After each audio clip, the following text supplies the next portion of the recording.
Hello and welcome to Talking TSM, the Game House's talk show about TSM's LCS team. I am Robert Haynes, and I will be your host, your guide into the world of TSM and its LCS team. This show is sponsored by no one yet. If your company wants to sponsor this show, please reach out to business at the Game House, and we can start figuring some stuff out for 2021. So, announcements this week. Nothing major. Unless if you consider having CodySun on being major. We have one of the newest members of TSM on. How's it going, Cody? Hey Robert, it's going great. Oh, glad to have you on. I actually, funny enough, mentioned last week, I was like, man, I would really love to have Cody on. I'm going to reach out and see if he's interested. And now you're here. So this will be a chance, hopefully, for you to, you know, endear yourself to the TSM fans. Sure. Yeah, it only took 1 week, so that's It cool. was quick. It was quick, right?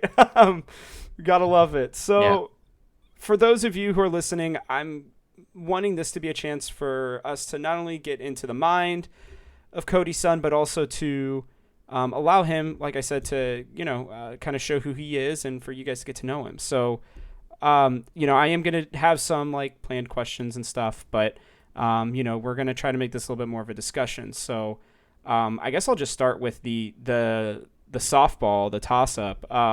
How's the off season been treating you, and are you doing anything fun for the holidays? Sure. Yeah, so for the off season, initially when I first came back, um I took like a 2 week break from playing after my season ended and I was kind of just chilling in LA for a bit. So when I came back home in Toronto, I wanted to really grind and just try to get as high as I could for solo queue. So I think I ended up like top 20 Oh wow, in solo queue, and I was like nice. grinding with like some some other people. Um, yeah, but then after the season ended, there's like a whole bunch of changes, and I sort of I didn't really play that much after the season ended because I was kind of just waiting for like the preseason to balance a bit, and I was kind of just like lurking and seeing what's up. So, but yeah, recently I started playing a lot again, and um, I really like the changes so far for in terms of like my role. Like, hmm ADCs has been really just very like underwhelming for the past year. hmm So, yeah, over the past, I'll say like two patches.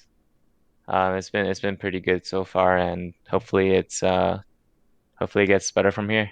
Oh, absolutely. And for those of you who have been living under a rock, the item changes went through. They redid everything, and I think the AD carry role, like you said, has been almost like a forgotten one to a certain extent. And Yeah. I love the changes personally. I used to main AD carry, and then it got bad, and so now I've started looking back at it again. And those three new items, like there's that whole. It's kind of feels like they have made building a lot easier.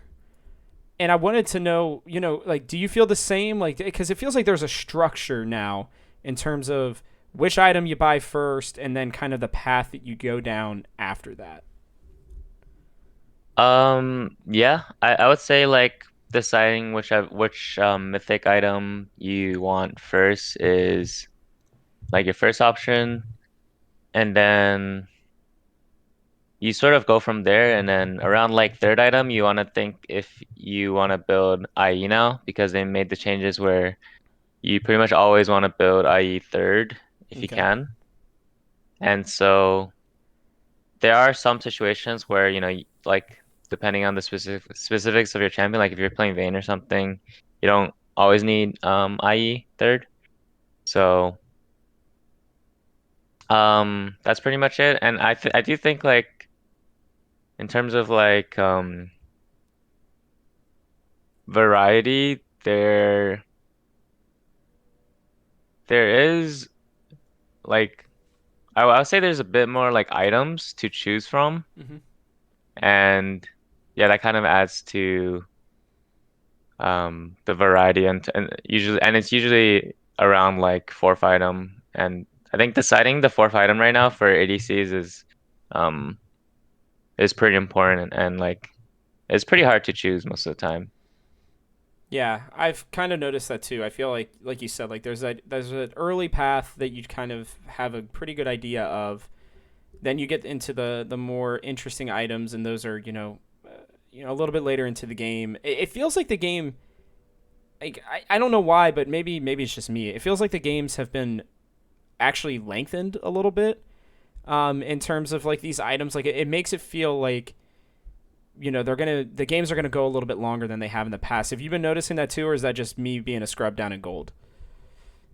Yeah, no, I would agree, and I think it's usually because when the game is more balanced, usually the games last a bit longer, in my opinion. Um, Mostly because like for champions that really want to scale, right? For example, like usually like control mage carries mid and like um AD carries bottom. Hmm. Um, when the game is in like an even position, you always have the scaling factor in mind, so you can always um sort of not intentionally drag out the game, but like you would feel more mentally sound when even if the game is just stalemated because you can just outscale eventually. So you know ha- so when like I would say when the game is more balanced and when there's not just like this jungler that's just like rampaging through everyone that he meets, Yeah. or like this really fat assassin just wherever they go they just get free killed everywhere. Whenever that's not the case, I would say the game's more balanced, and usually the game length is prolonged, more than just like a 20-minute or 25-minute game. Yeah, which I think is good and bad, but I mean, I think for viewers like myself, like I love the more drawn out ones because I think those are normally closer and more interesting to watch. And so, yeah, I'm pretty happy about those. Have you seen any like crazy builds? Like anybody like are people still trying to run like Frostfire Gauntlet on Ezreal or anything like that? Or is it mostly everybody just sticking to the three main mythic items right now? In terms of really crazy builds right now, um, I'm usually not a fan of those really crazy ones because they like, it's just like you're just abusing like a one patch sort of thing, and like if it's too OP, it's gonna get nerfed, and if it's not OP enough, then like I don't know, it's just like being really annoying. But there are some interesting builds, like for example, like Ashe, you can go.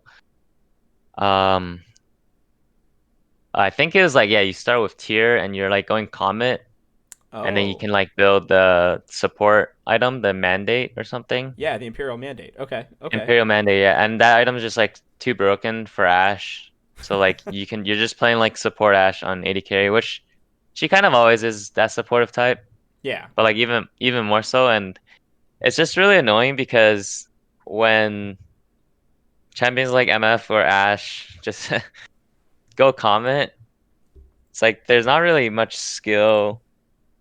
You're not really like getting better, or you're not really displaying much. There's not really much like skill expression because you're just like abusing the fact that like this one interaction is really broken. Yeah. So yeah, it's pretty lame, but it is what it is. And usually these type of like not necessarily cheese, but these type of like poke playstyles usually get nerfed like um pretty fast. So you're saying we're not going to see it in the LCS? I mean, it's up to Riot, obviously, it's up to the balance team. Hmm. But like if it's the way it is right now, it'll probably be played. Okay. Yeah, but to hoping, or here's to hoping that, that's not the case, because it's just like really dumb to watch and play as well. We'll see how many TSM fans are bringing this into their solo queue games after listening. But with that, we'll move on because I one of the things that I think has been really interesting so far this offseason has been the in-houses. I think I'm using the terms correctly, but um, I've seen you participated last night, and I believe I've seen you participate a couple times so far. And correct me if I'm wrong, but for those of you who don't know, this is basically where they're getting all of the pro players onto, or at least the intention is to be all on like one big server where the top players are all playing against each other and using that to get better.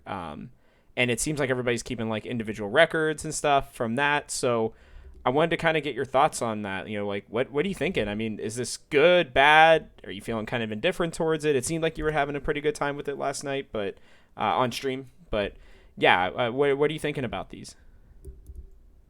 Yeah, so for the in-houses, when the in-houses were first like introduced, I guess, the first iteration, it was I think it was like around a year ago, or maybe even 2 years ago actually.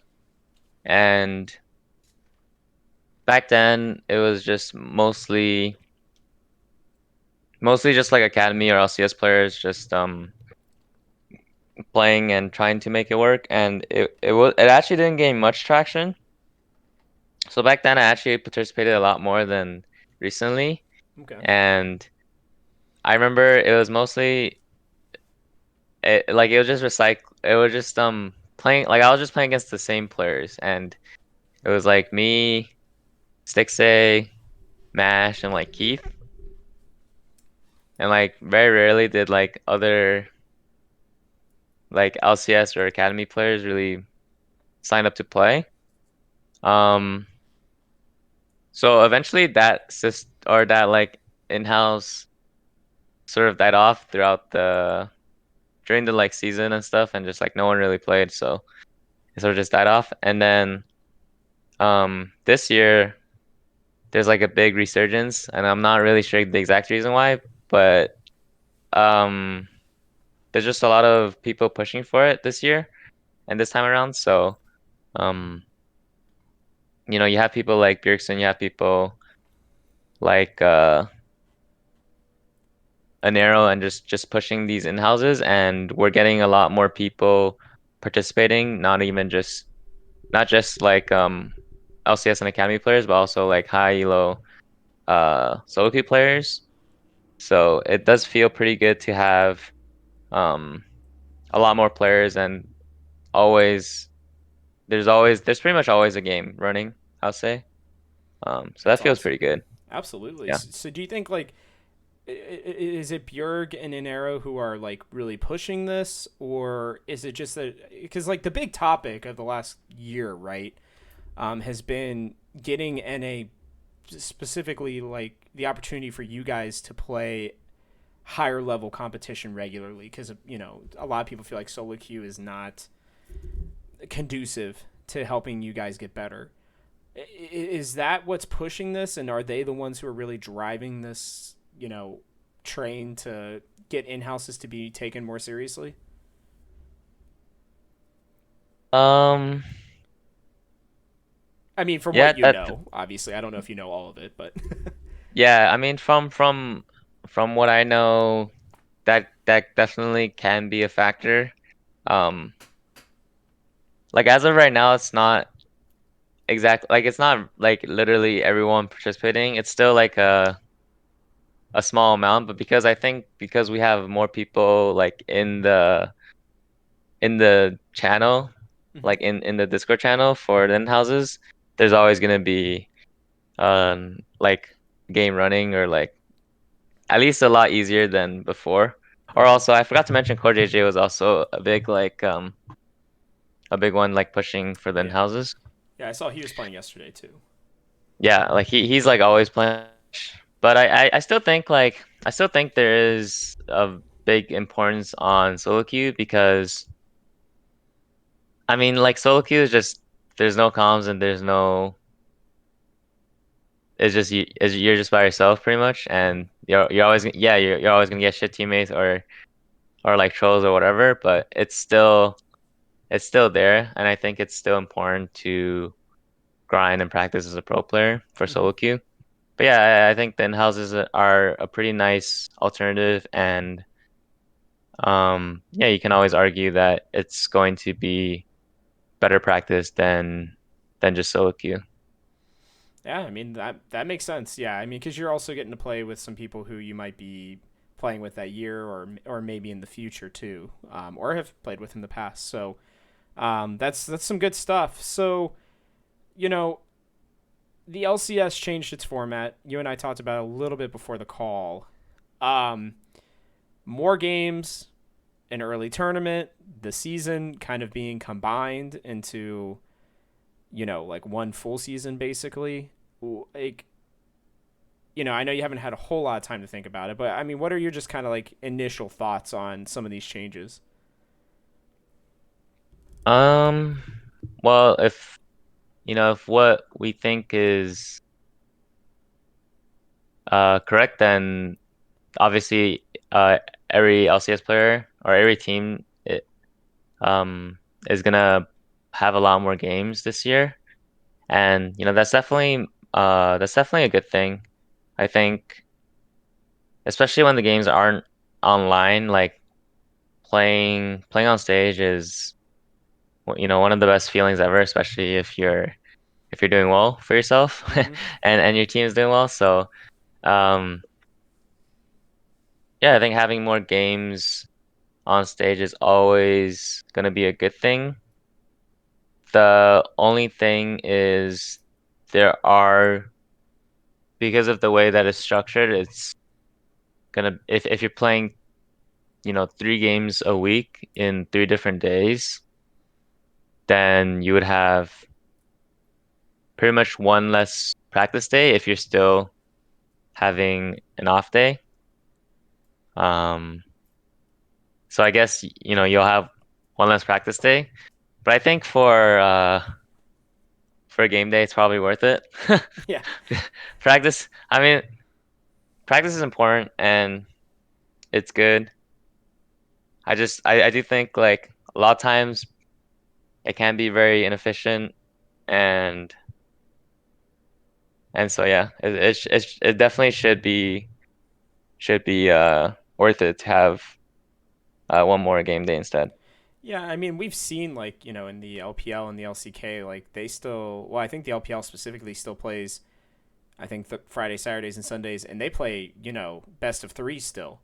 And I've always personally been a big proponent of, I feel like you guys get a lot more out of playing more games because people take them more seriously. Because if everything I've heard and people I've talked to, they always say, that like, teams will call practice after just practicing their opening 10 minutes each time, and that may not be great for for the other team, right? And so Hmm. having to actually play them, I'm sure probably helps.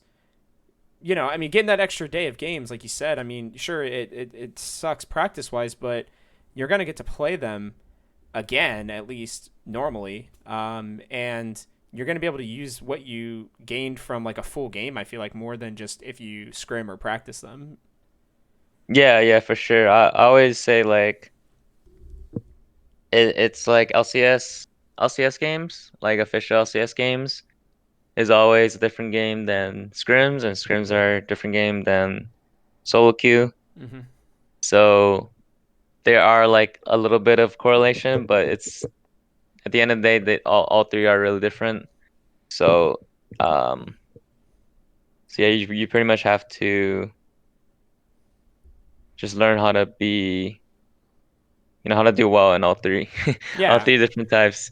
Um and yeah, like I usually think like real LCS games are a lot more useful than scrims as well.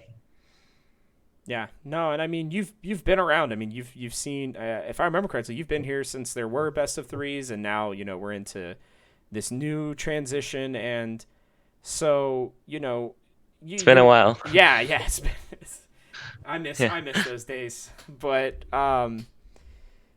things continue to change, but you're here and you're doing a great job, and you have just signed with, I believe, this your third team or fourth team in the LCS?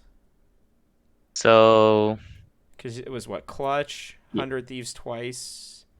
Am I yeah, missing and anything? then I had Immortals in the Oh, that's beginning. right. That's right. So this is like my fourth team. Okay, that's what I thought. So And yeah, can you talk a little bit about like what the process of being an LCS free agent is like? Because I don't think we really get the I don't know the behind the scenes kind of look at are people talking to you right at the end of the season, or do you have an agent who's doing it for you? Like, what does that world kind of look like? sure. Well, to put it bluntly, it's pretty stressful and chaotic. I can imagine. Um, it's there's no like there's no order or there's no real way of doing it. I feel like so through all these years, I used to have an agent in the very beginning. Um, but I felt like it was kind of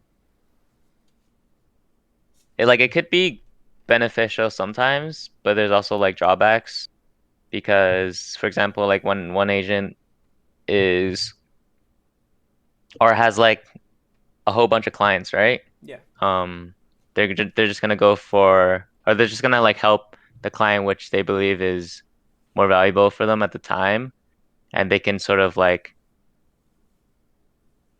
run the show with like four or five different clients, especially like if you have like two or three in like the same position and they're like in charge of all of them.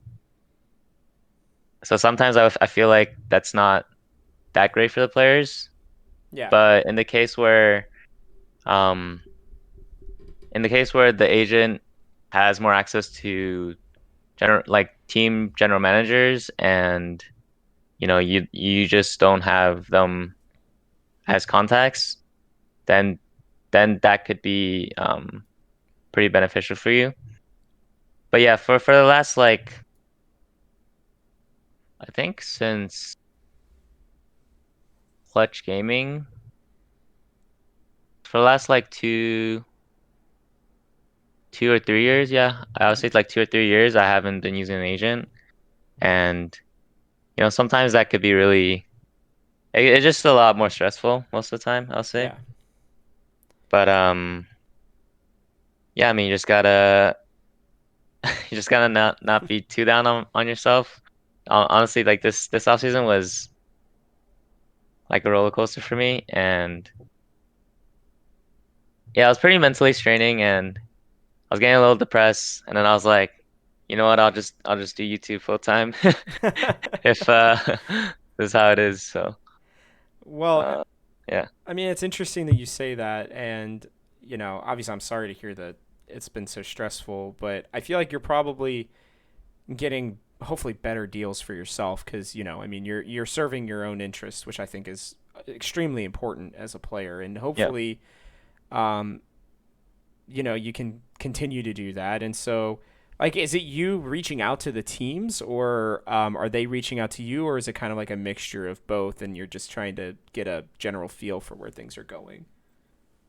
Yeah, it's pretty much like you said, it's pretty much a mixture of both where you put out the tweet and you're sort of there waiting for um other people to contact you, and sometimes they do and sometimes it works out that way.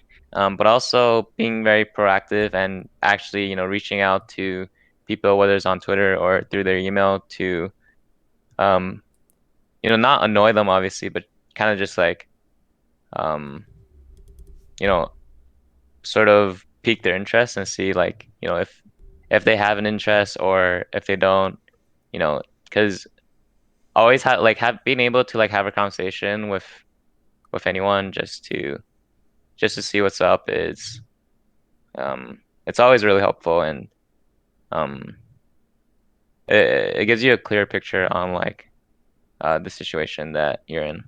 Oh, absolutely. And so, like, Did you have other offers on the table before you and TSM decided to come together? So I had other offers, but they all they all eventually like fell through. Okay. Um, so yeah, in the end, like when I had the offer for the TSM Academy, Mm-hmm. it was like pretty close to like it was like I didn't yeah, I mean I didn't know exactly like if it was gonna work out really, and I don't think they knew exactly either. Um, but eventually when it did, um, it was just like a big weight off my shoulders, you know. No, So no, absolutely. I can imagine. And yeah, I mean, trying to cover TSM during this offseason, there were plenty of ups and downs. It seemed like in a lot of different moving parts, to say the least. yeah. I do want to get into. There was a question on Twitter from somebody who you know, Thomas Baker, at Thomas Baker underscore TGH on Twitter. Somebody you've interviewed with a couple times, I believe. And he wanted to know if TSM had given you any indication, like with this signing, that there could be a possibility that you could work your way into the starting spot on the main team. Yeah, so for that I would say like if you look back as TSM as like an organization, right? Like I feel like they've always been really flexible whenever um like whenever they have to like make a real or whenever they have to like make changes for the team, like I think TSM has never been afraid to like shuffle players back and forth. Mm-hmm. So that's pretty much the answer they gave me. And um and yeah, like I'm no stranger to like playing academy for split or like have a split or whatever, and then like play LCS afterwards. Mm-hmm. So, for myself, obviously my goal is always to play in LCS, and whether, that happens, hopefully on TSM, but if it's like, with another offer from another team, then that could be possible as well. But yeah, no, I think like everyone deserves a fair shot for LCS. So, um, whatever the case may be, I think I think in the end, it's just gonna be on the team's decision, and um, whatever the decision or whatever this decision is, then I'll be fine with it. No, that makes So sense. I mean, that makes a yeah, lot of sense. And obviously, I wish you the best of luck with the season. And thank you.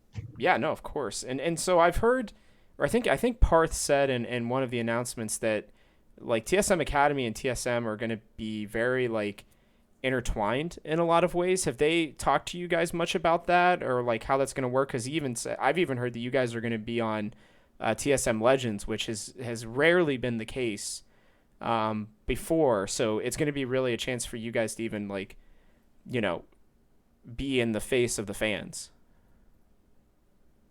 I haven't heard too much about that sort of stuff. Okay. That definitely sounds pretty interesting. Uh, but no, I mean like yeah, like I'm always I'm always really happy to whenever I have a chance to interact with my fans.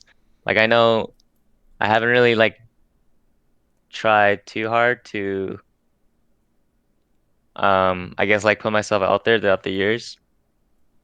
And mostly that I was just mostly like really focused on like my personal gameplay and stuff like that. Mm-hmm.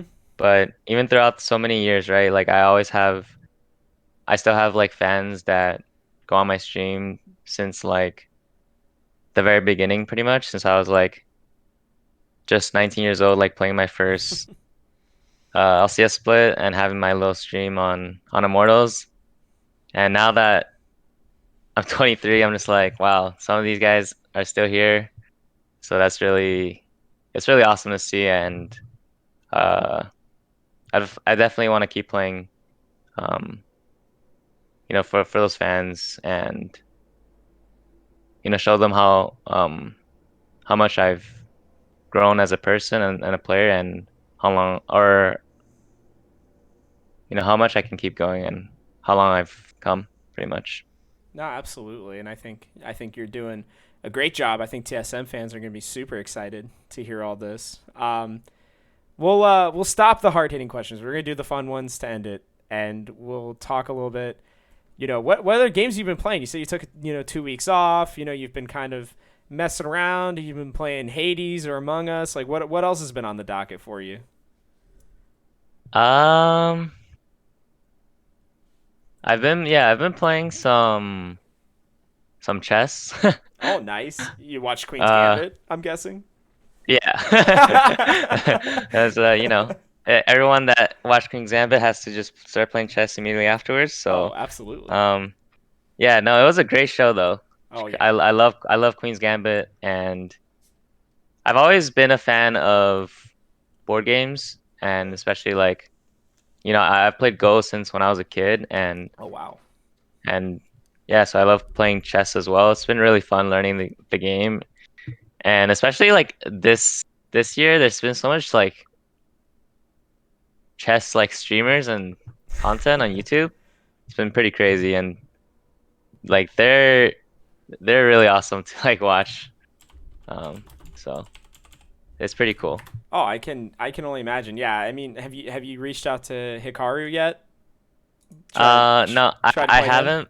I haven't, but I always watch a lot of his videos on YouTube. They're like super funny. I He's feel. he's like he's such a cool dude and super entertaining stuff. Oh yeah, and he's just so freaking smart. I mean, it's like crazy to watch him. Yeah, yeah. Yeah, He's maybe. he, Oh, he's sorry. definitely 500 IQ. Oh my God, could yeah? What we need to get is we need to do like we need to do a chess match between you two, for the TSM fans. No, I'm like I only play like two openings, and I'm like I'm like really I was like stuck. I could barely reach 1,000 elo on chess.com. Oh wow. Okay, I mean that's still pretty good. That's better than me. I used to play a lot Yeah, as a but kid, but I it's haven't. fun though. It's so fun. It's so fun. Have there like been any other shows or games that you've been playing? Like you've been watching any new anime or anything? Um, I haven't been really watching too much anime, but I've been like just watching more movies and stuff. Mm. So, um, so yeah, in the off season, I started watching Lucifer as well. Oh, That's nice. pretty good show. I've heard it's actually like surprisingly funny. Like, because I don't know if it's supposed to be a comedy, but I've heard there are like a lot of. Because I'll be honest, I haven't watched it yet, but it's on my Mhm. list, and I've heard it's definitely worth the watch, and that it's funnier than you would expect. It's a really like I didn't expect much from like before I watched it, but like they had a pretty strong first episode, and I think it has a pretty strong first season as well. I mean, I'm gonna have to And give it a and try then. yeah, there's a lot, and it's a long it's they have like I'm not sure like 4 or 5 seasons, Oh wow. Okay. and I finished like I think I'm on like season 2 or 3 by now. So it's a pretty good show, and it's pretty chill too. You can always like watch it while you eat or something like that. Oh, absolutely. You gotta love those. Yeah, Yeah. I currently just worked my way through the Rising of the Shield Hero anime. Have you watched that one? No, I haven't. I would definitely suggest it. I was surprised. It's it's got a little bit of what me and my friends call fan content, but outside of that, it's pretty good. So, um, well, that's awesome. I'm gonna quick hit you with a couple quick questions, and then we'll let you go. Thanks for your time. I mean, this has been super informative and super fun. So, Sure. yeah, real quick questions that then people can really get to know you. What's your favorite food? So my favorite food is pho. Oh, Um, okay. I always loved beef noodle soup growing up as like, this Chinese kid, but um, yeah, pho is like it was between pho and ramen for a long time, and then I eventually settled with pho. Makes sense. Makes sense. Dog or cat?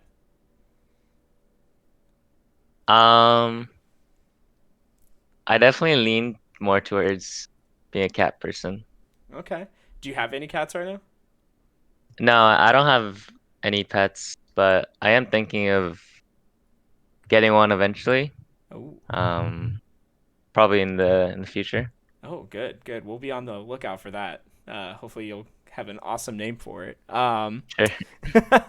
Um, and then favorite movie. Since we were talking about movies, what's your favorite movie? Or I guess even if that's hard, then like your most recent favorite movie. Sure. Um, I would say my all-time favorite movie is probably like Prestige. Oh wow. It's pretty like I like those sort of like psychological thrillers, Mm-hmm. and Prestige is like really mind-boggling. Like it's like just a really crazy movie, and I mean I wouldn't recommend it for everyone, but like it's pretty insane. What happens, and then recent movie that I found was really good. So um I've seen Gone Girl. Oh I'm not yeah, sure if you heard of it. absolutely. Yeah, Gone Girl is pretty insane, and I can't believe I didn't watch it until like this last year. So So you're like really big into like thrillers and horror movies. Is that right then? yeah, but also I like comedies too. Like recently I watched was that the it was like Palm Spring. Wait, let me just search it up. Yeah, Ooh. Palm Springs, 2020 film. It was like a comedy rom-com. It was it was a good one. It was a good one. I'll have to check those out. Like It had I weirdly I yeah. haven't seen those. Andy Samberg's in it. You know Oh, so do Andy you like Andy Brooklyn Samberg? Nine then too?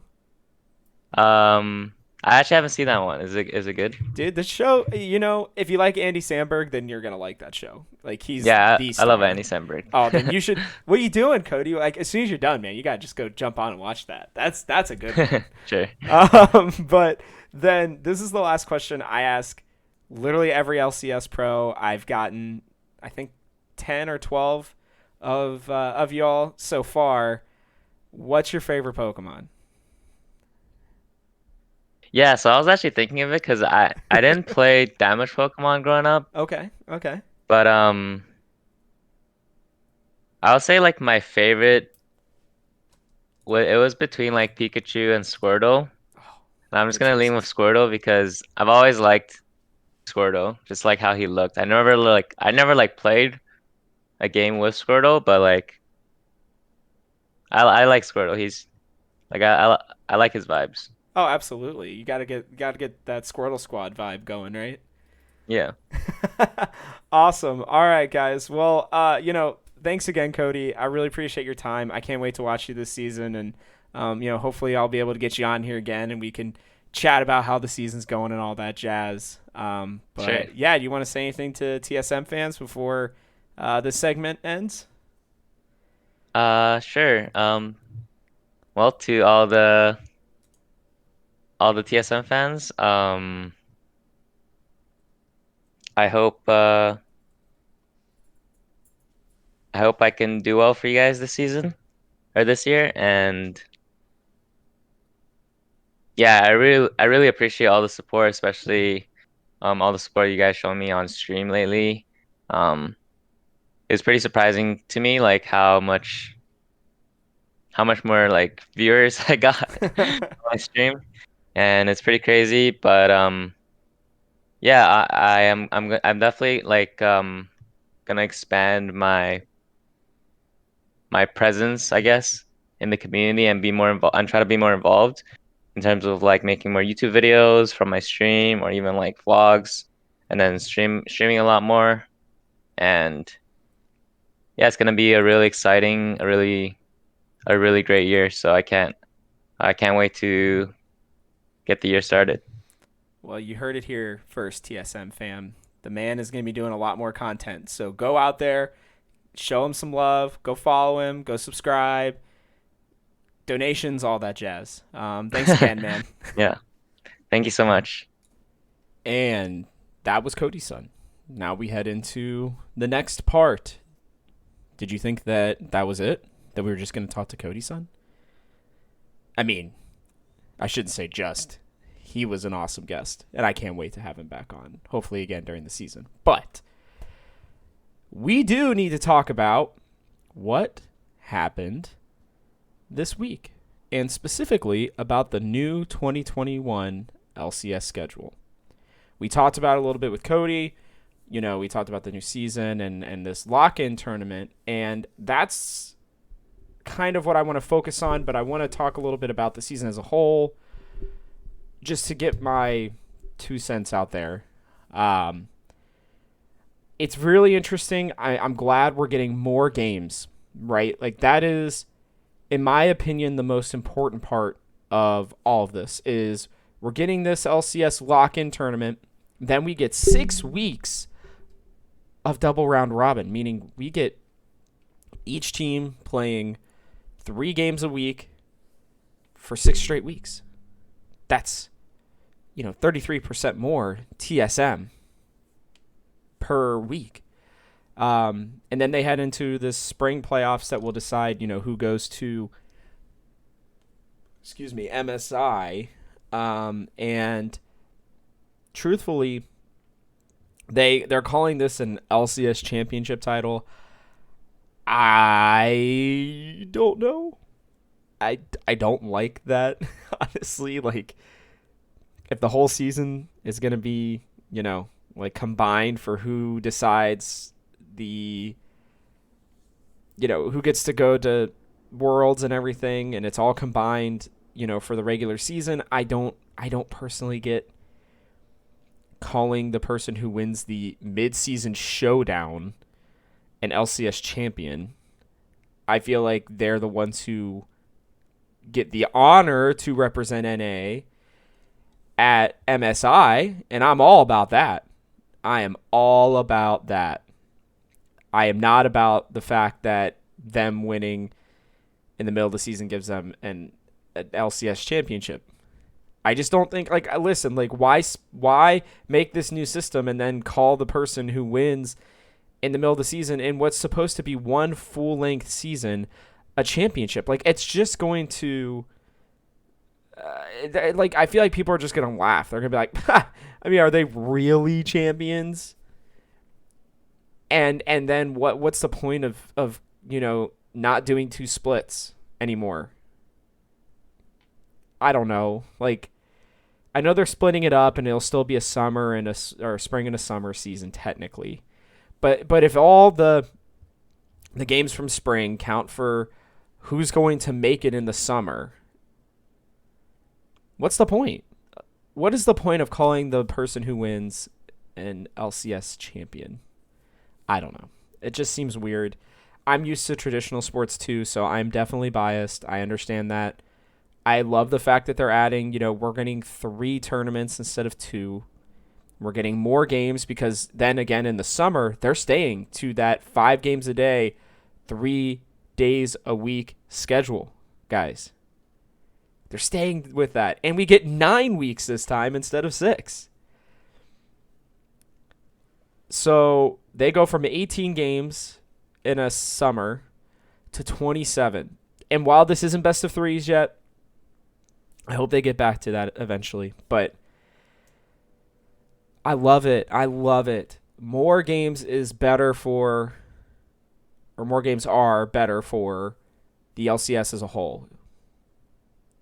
And when you look at what the LPL specifically has done, right? They're great. Everybody knows it. And sure, they have, a bigger talent pool. They have better solo queue, all that jazz. I get it. Trust me, I get it.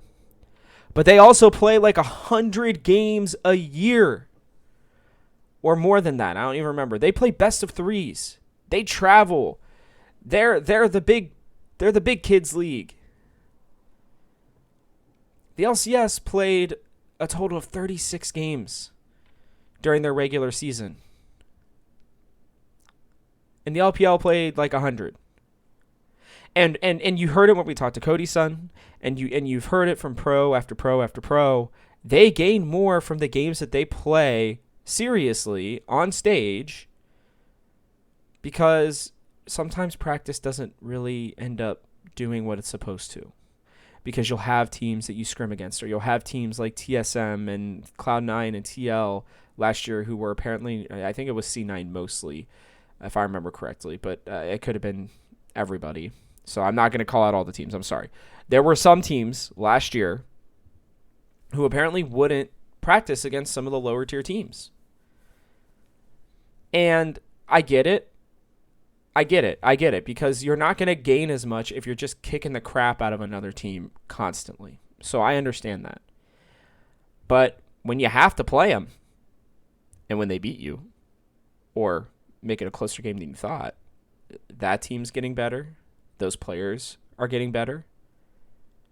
And you get better because they find your flaws.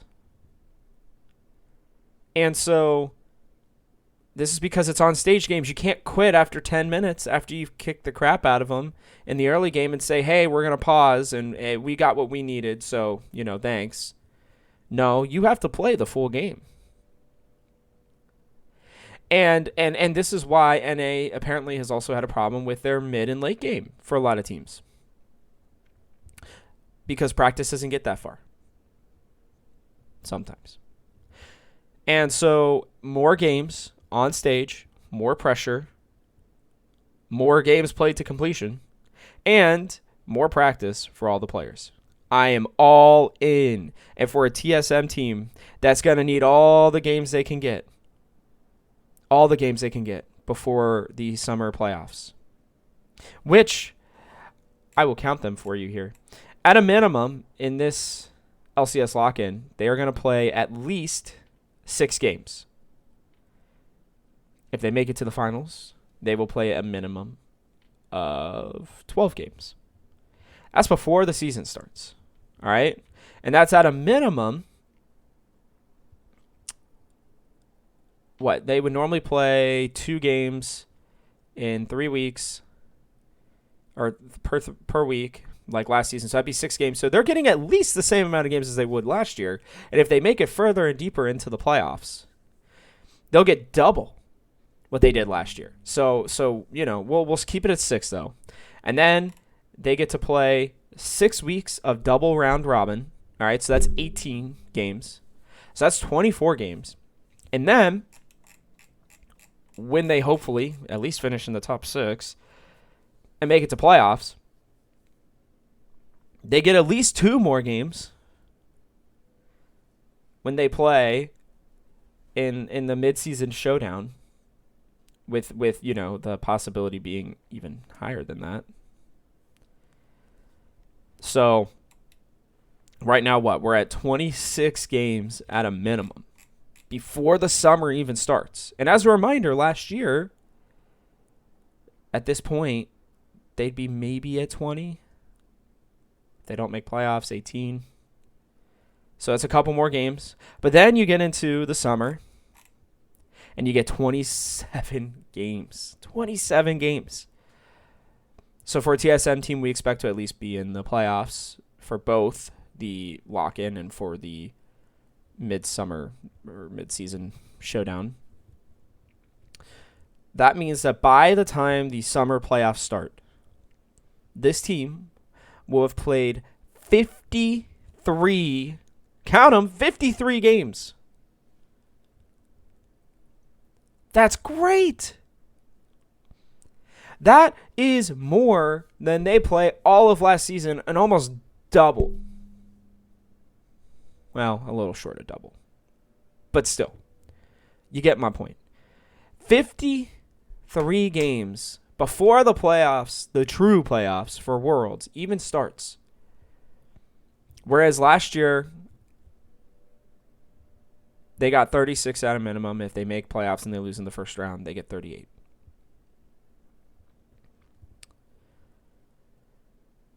what is that? That's 15 more games, guys. At least. That's a lot.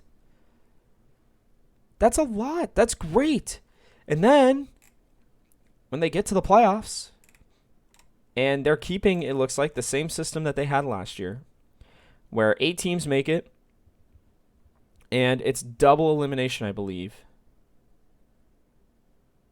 Let me make sure that this is correct.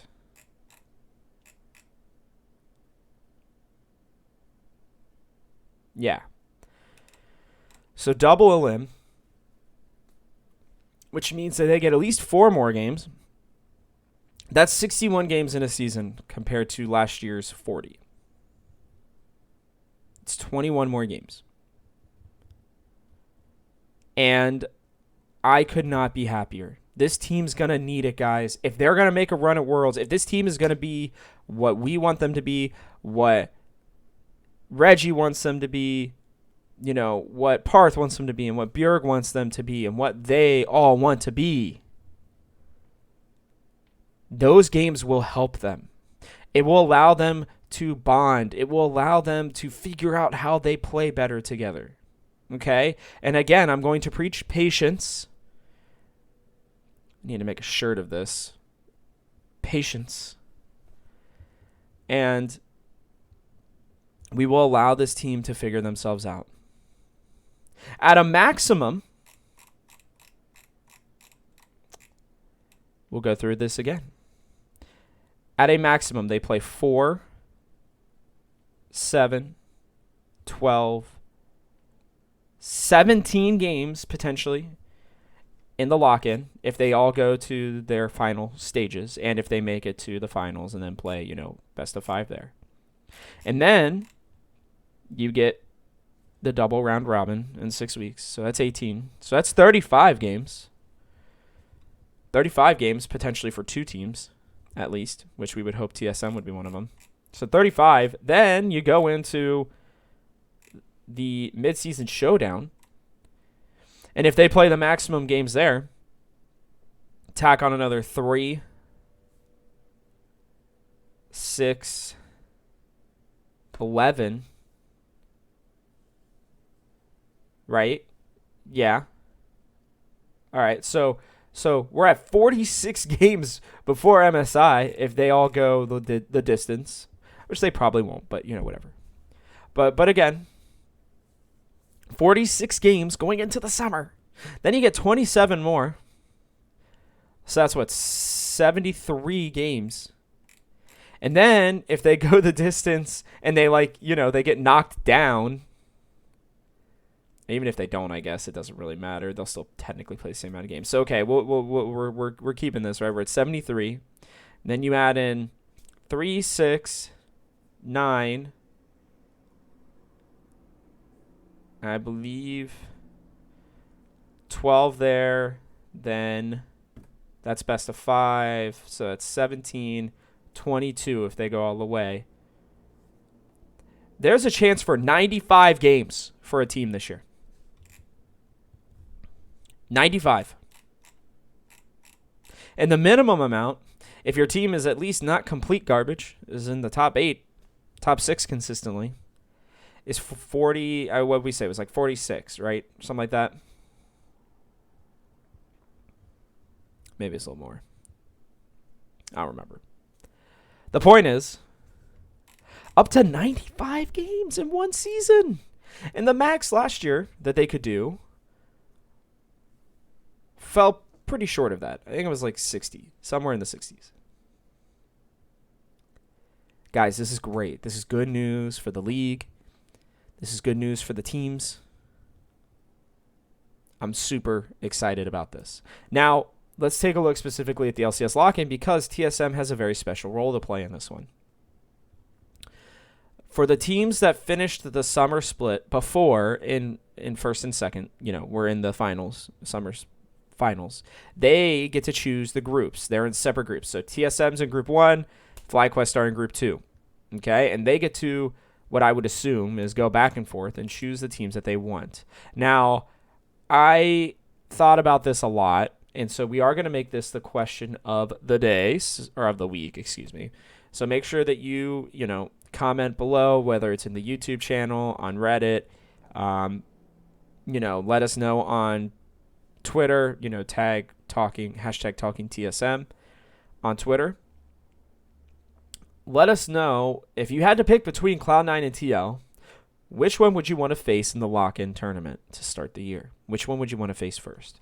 Now I'm going to get you my opinion on that here in a second. But again, there's 5 teams in each group, and 4 teams in each group make it into the actual playoffs. What they do is they have a single round robin, meaning each team plays the other team once, so that's 4 games. And TSM, since they won, will have first pick. And I would assume that they will likely pick, somebody between Immortals, Dignitas, and Golden Guardians. Now, if I'm TSM, I choose Dignitas first, then let FlyQuest choose between one of the two, Dignitas or Golden Guardians. I would assume they probably choose Golden Guardians. Then TSM goes Immortals.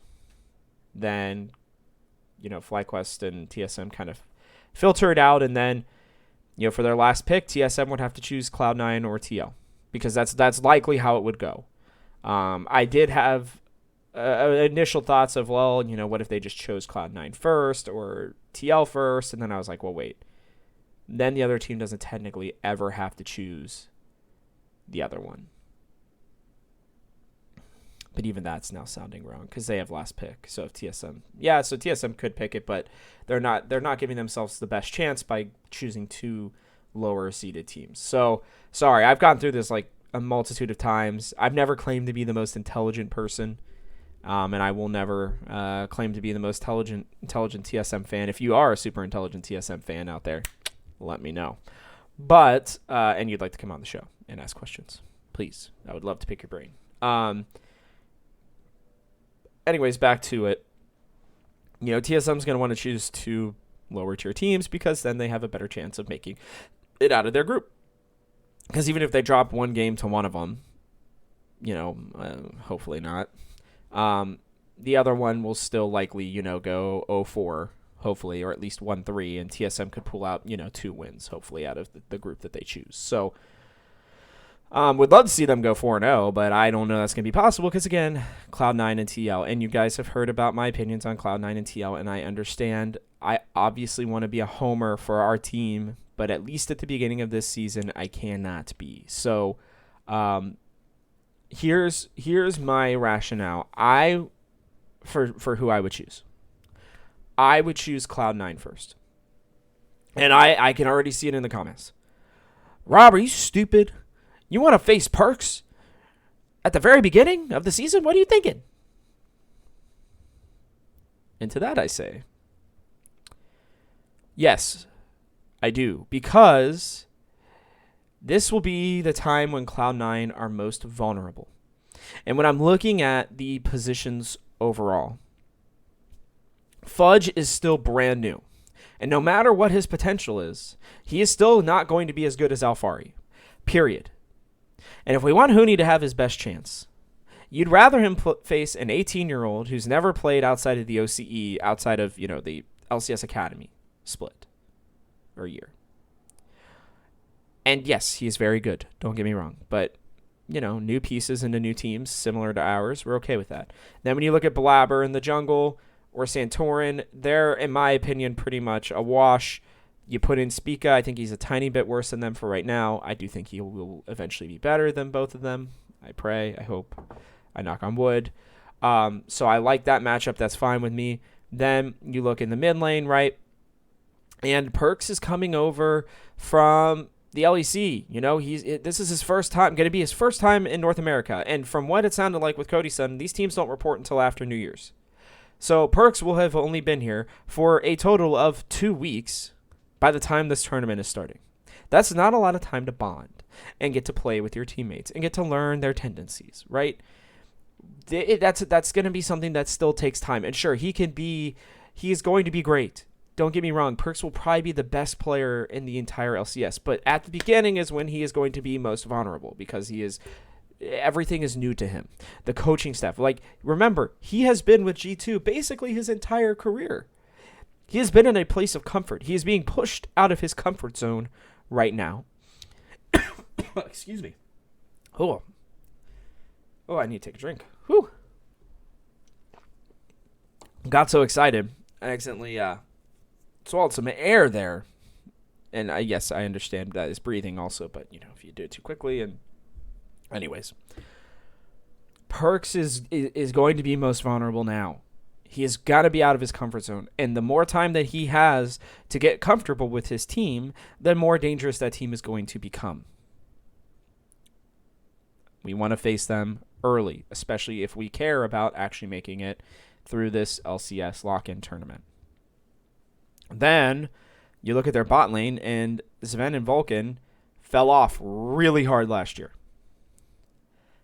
In no small part to our old friend Sven, in my opinion.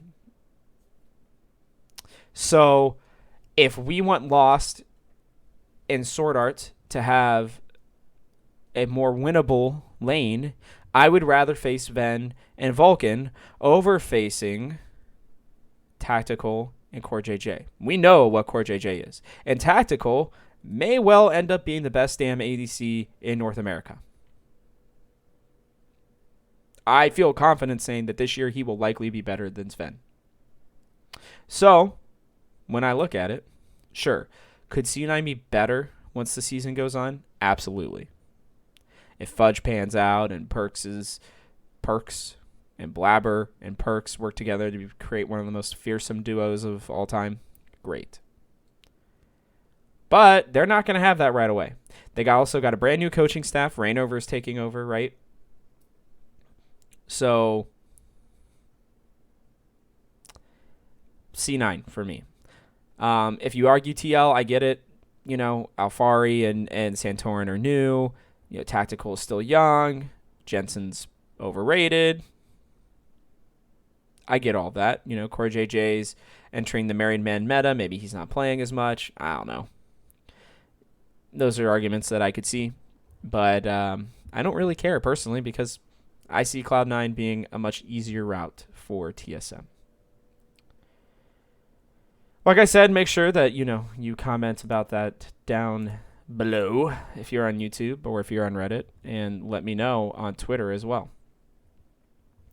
But with that, we're going to wrap this bad boy up. I know this was about an hour. I apologize, but, Cody and I had such a good time. We even talked for a few minutes after. Yes, I did record this in 2 segments because I wanted to give him time to jump off and, me time to gather my thoughts and get everything together. So, if you guys like this stuff, let me know. I want to try to get more pro players on. I'm hopeful that I can, especially once we're in season. I would love to have, a regular spot for somebody. Maybe it's Cody. Maybe it's somebody else. I obviously wish him the best of luck going into next season. I'm excited to watch him do his thing. And with that, if you like the show, please take a second to like, comment, and subscribe on our YouTube channel. Hit that bell icon as well so you don't miss any other episode. I also want to make this the #1 podcast for TSM on all podcasting platforms. Most all of them. And if you feel so inclined, please leave a review. I would love, even if it has negative parts to it, I would love to hear your feedback, how I can make this better.